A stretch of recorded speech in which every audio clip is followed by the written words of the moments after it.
Episode की शुरुआत होती है वहीं से जब मैगथ ने ज़ीक पर कैनन से फायर किया था और वो फायर उसकी गर्दन पर जा लगा था, जिससे ज़ीक उस वॉल से नीचे ही जा गिरता है। लेकिन एरन अभी भी ज़ीक की तरफ ही बिना रुके बढ़ रहा होता है। गालियार्ड उसके पैर पकड़ लेता है पीछे से और उसके पैर को अपने दांतों से काटने लगता है।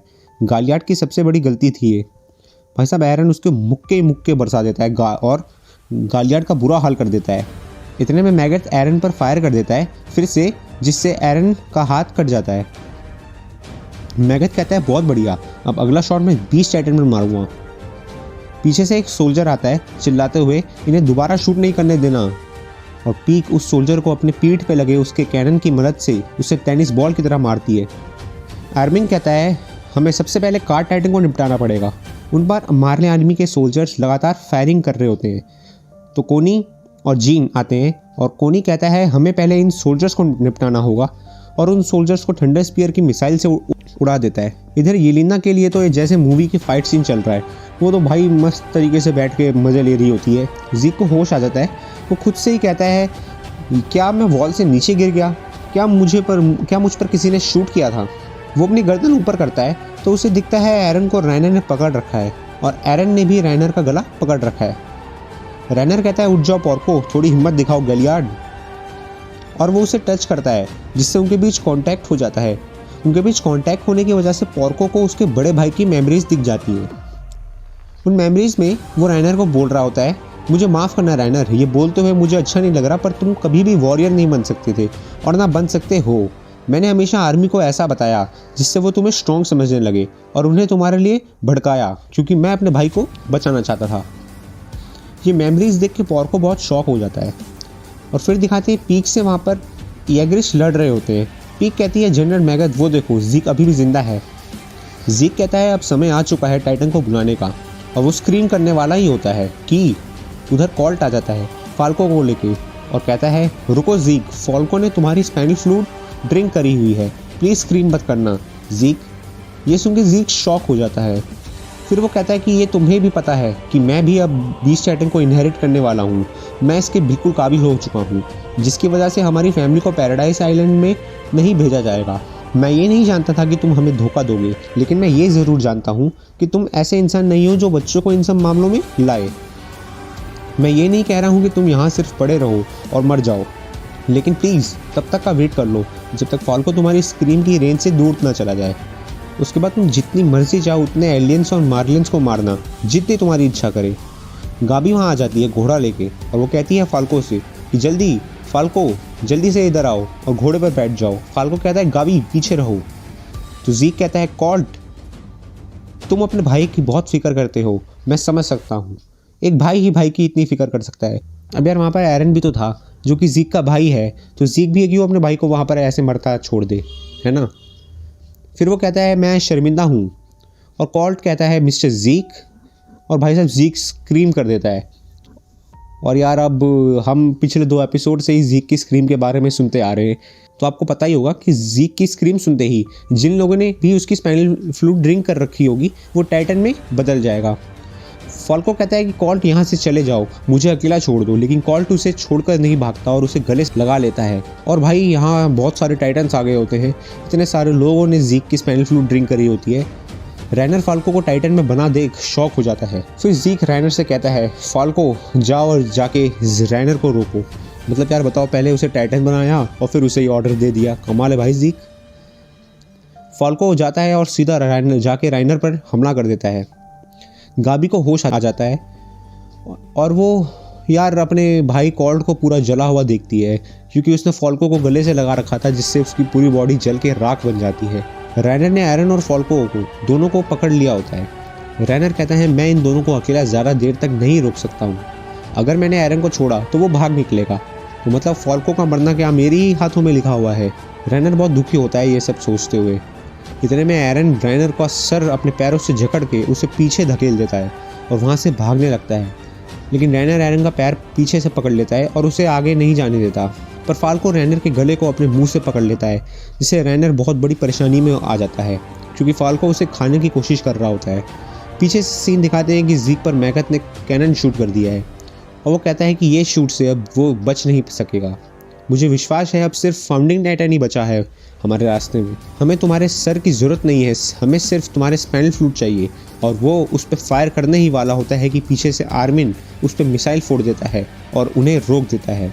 मिकासा भी आकर उनके 2 सोल्जर्स का सर बड़े ही स्वैग से काट डालती है।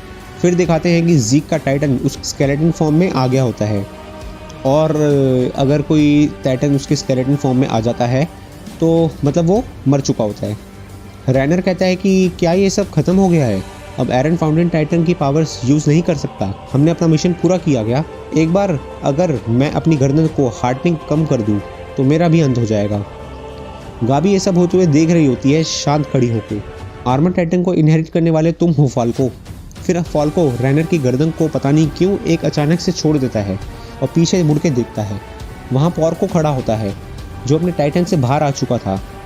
वो कहता है मेरे पास तो एनर्जी नहीं है कि मैं अपनी बॉडी हील कर सकूं, पर मैं बिना कुछ किए मर नहीं रहा हूं।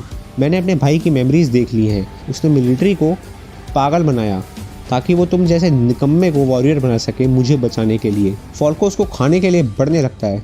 रैनर चिल्लाता है नहीं रुक जाओ पोर्को।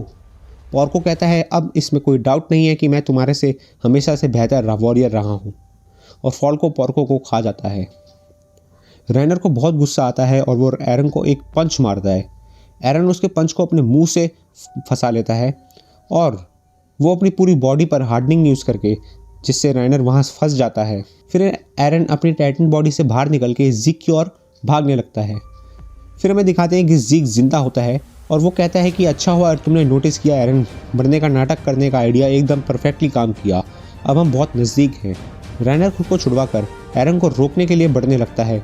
उस पर कोनी और जीन मिसाइल्स मार देते हैं और उन्हें रोक लेते हैं। ज़ीक चिल्लाता है कम एरन। फिर सीन पूरा स्लो मोशन में आ जाता है। गाइस गाबी एरन की ओर गन लिए खड़ी होती है। कोनी और जीन रैनर से लड़ रहे होते हैं। आर्मिन और मिकासा कार्ड टाइटन से लड़ रहे होते हैं। गाबी एरन पे गन फायर कर देती है और एरन की गर्दन उड़ा डालती है। फिर एक फ्लैशबैक दिखाते हैं हमें जिसमें एरन और ज़ीक मार्ले आइलैंड पर होते हैं और बात कर रहे होते हैं। ज़ीक उससे कहता है कि एरन तुम यहाँ तक आए उसके लिए बहुत शुक्रिया। मैं तुमसे एक ही बात पूछूंगा जो कि येलेना ने तुमसे कही थी, क्या तुम यूटिलाइजेशन प्लान को सपोर्ट करते हो? तो एरन कहता है 4 साल पहले मैंने अपने फादर की कुछ मेमोरीज देखी थी, मेमोरीज जिनमें वो रॉयल फैमिली को मार रहे होते हैं, वो उनके बच्चों को कीड़ों की तरह कुचल रहे होते हैं। अगर वो बच्चे जिंदा होते तो फाउंडिंग टाइटन आज भी रॉयल फैमिली के पास ही होता। उन बच्चों की मरने की वजह से ही ये टाइटन्स आज हमारे पास हैं।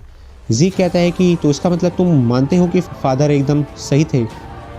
एरन कहता है नहीं, वो गलत थे और उन्होंने मुझे जन्म दिया और पाला पोसा, तो मैं भी गलत हूँ। अगर एलियंस कभी पैदा ही ना हुए होते तो इन लोगों को हमारे प्लान में भी ना मरना पड़ता। इस दुनिया में इससे बड़ी सज़ा कोई भी नहीं हो सकती कि किसी को इस दुनिया में पैदा ही ना होने दिया जाए। मैं ये काम करूँगा, मैं इस 2000 साल पुराने टाइटन डोमिनेशन को ख़त्म करूँगा और तब तक मैं आगे ही बढ़ता रहूँगा, ठीक है मेरे भाई? एरन की ये सब बातें सुनकर तो भैया ज़ीक की आंखों में पानी आ जाता है। वो उसकी मतलब काफ़ी इमोशनल हो जाता है। वो ज़ीक कहता है काश मैं तुम्हारे से हाथ मिला पाता है, लेकिन अभी भलाई इसी में है कि हम कांटेक्ट में ना आए। तब तक के लिए इस बॉल से काम चला लो, पकड़ो इसे, लो। और वो बॉल एरन की ओर उछालता है, पर एरन उस बॉल को कैच नहीं कर पाता। अब भाई एरन के आइलैंड पर तो इस टाइप की चीज़ें नहीं होती थी ना, वो कहाँ ऐसी चीज़ों से खेल पाएगा। फिर सीन दोबारा से रियल टाइम पे आ जाता है जहाँ पर टाइम स्टॉप हो गया होता है। फिर दिखाते हैं कि एरन की जो गर्दन गाबी ने राइफल शॉट करके उड़ा दी थी, वो गर्दन ज़ीक ने कैच कर ली होती है और वो आपस में कांटेक्ट बना लेते हैं।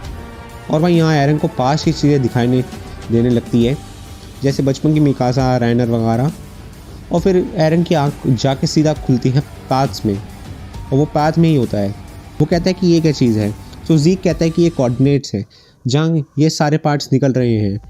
मैं ऐसा मानता हूँ जो फाउंडिंग टाइटन की पावर यूज़ करता है उसे यहाँ पर ज़रूर आना होता है। तुम्हारा इंतज़ार करते करते मैं थक गया एरन। ऐसा लग रहा था कि बहुत साल गुजर गए तुम्हारे ठीक होते होते वापस उठने में। एरन कहता है कि क्या साल गुजर गए? तो ज़ीक कहता है कि यहाँ पर सारी चीज़ें एकदम से हो जाती हैं, लेकिन हमें पता भी नहीं चलता। तुम्हारी गर्दन गाबी ने उड़ा दी थी, पर तुमने दम तोड़ने से पहले मेरे साथ कांटेक्ट बना लिया था। हम लोग कामयाब हुए, हमें फाउंडिंग टाइटन की पावर्स हासिल कर ली। फिर वहीं से एक लड़की आ रही होती है। ज़ीक कहता है कि चिंता ना करो, ये फाउंडर ymir है। एरन कहता है कि क्या ये है ymir? ज़ीक कहता है कि तो और कौन हो सकता है, सिर्फ फाउंडर ymir ही ऐसी जगह पर घूम सकती है। एक बार इन्होंने ही मेरी बॉडी को इस मिट्टी से बनाया था और मुझे वापस असली दुनिया में ज़िंदगी में भेजा था। मेरे ख्याल से यहीं पे वो सारे टाइटन्स को बनाती होगी, न जाने कितने सालों तक, जब भी हम अपनी टाइटन फॉर्म को कन्वर्ट में करते होंगे। खुद सोचो गाइस, रियल लाइफ में तो सिर्फ एक सेकंड ही लगता है ये सब होने में, पर ymir यहाँ पर सालों तक उस टाइटन को बनाती थी, तब जाके वो बंदा रियल लाइफ में टाइटन में बदल पाता था। एरन, फाउंडर ymir को कमांड करो, ज़ीक कहता है। तो एरन कहता है तुम इन चेन्स में क्यों बंधे हुए हो? ज़ीक कहता है चलो तुमने आखिरकार मुझ पर ध्यान तो दिया, ये मेरी आज़ादी छीनने के लिए पहनाई गई है मुझे। यानी कि ज़ीक रॉयल ब्लड वाला होते हुए भी एलियन से खिलाफ गया, इसलिए उसे ये चेंज पहनाई गई है।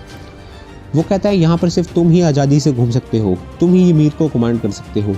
मेरे मिस्टर सेवर और अपने ड्रीम्स के लिए प्लीज़ इस दुनिया को बचाओ। उसे कमांड दो कि एलियंस को वो अब से आने वाले टाइम में ऐसा बना दे कि वो कभी भी बच्चे पैदा ना कर सके। एरन कहता है यूथनाइज एवरी लास्ट एलियन। ऐसा मुमकिन ही नहीं कि मैं इधर बकवास प्लान करने में अपना समय बर्बाद करूं और तुम्हारा साथ दूं। मेरे भाई सॉरी, मैंने तुम्हारा इस्तेमाल किया सिर्फ यहाँ तक आने के लिए। अब भाई ज़ीक ये सब बातें सुनकर रोने लग जाता है और वो रोते हुए बोलता है कि जितने लंबे समय तक एलियन जिंदा रहेंगे, ये नरक जैसी जगह कभी ख़त्म नहीं होगी। अगर तुम ऐसा नहीं करोगे तो एक खून खराबा हमेशा ही चलता रहेगा। एरन, क्यों आखिर तुम ऐसा कर रहे हो? तो इधर एरन कहता है क्योंकि मैं इस दुनिया में पैदा हुआ हूँ। और वो ymir के पास पहुँच के उनसे कहता है फाउंडर ymir, प्लीज़ मुझे अपनी पावर्स दो। लेकिन ymir उसको अनदेखा कर देती है, ज़ीक की तरफ आ जाती है और उसके सामने जाके घुटनों पर बैठ जाती है। तो ज़ीक गाइज एकदम से ही उसके बोलने का ढंग चेंज हो जाता है। ज़ीक कहते हैं मैंने बिल्कुल सही सोचा था एरन, तुम कुछ भी नहीं समझ पाओगे। क्या ये हमारे फादर की ब्रेन वॉशिंग का नतीजा है? क्या तुम्हें कुछ भी समझ नहीं आ रहा है एरन? एरन कहता है इसका मतलब क्या हुआ, क्या चल रहा है ये सब? तो ज़ीक कहता है जब तक तुम खुद को रिकवर कर रहे थे, यहाँ पर मैंने बहुत सी चीज़ें सीखी हैं। ymir इस मिट्टी से कुछ भी बना सकती है, जैसे कि ये चेन्स, और वो उन चेन्स को उखाड़ फेंकता है जो कि मिट्टी से बनी होती है। मैं वॉल्स के अंदर के किंग जैसा नहीं हूँ, मैं वॉल्स के बाहर रहता था शुरू से। मैं एक रॉयल ब्लड हूँ, तो मैंने इस तरह अपने आप को इस सज़ा से भी छुड़वा लिया। और मुझे फाउंडर के साथ रहकर ये भी पता चला कि फाउंडर सिर्फ एक गुलाम थी, उसकी अपनी कुछ मर्जी नहीं थी।